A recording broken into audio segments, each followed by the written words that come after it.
Republicans are continuing their push to stop nationwide injunctions with a new bill that would limit court orders, including injunctions and temporary restraining orders, to parties that are directly before the court.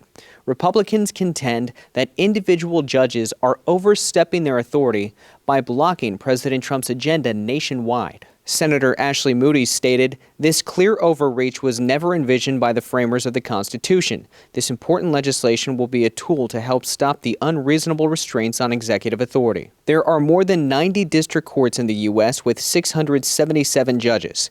Geographically, each district covers at most a single state, oftentimes just a region within a state. One judge in one district has the authority to implement what's called a universal injunction, which halts executive action across the country while the case works its way through the court system. Senator Chuck Grassley stated, "The Constitution limits judges to exercising power over cases or controversies.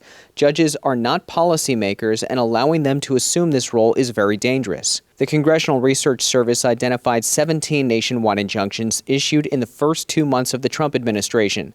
To put that into perspective, the Department of Justice identified 12 nationwide injunctions during George W. Bush's presidency and 19 during Barack Obama's. Democrats and Republicans, politicians, and judges have all spoken out against nationwide injunctions. Supreme Court Justice Elena Kagan, a liberal member of the court, once stated, "It just can't be right that one district judge can stop a nationwide policy in its tracks and leave it stop for the years that it takes to go through the normal process." There's an argument that we should look at how injunctions from a single district court have applied nationwide, but it ought to be above politics. It should not be motivated by particular rulings.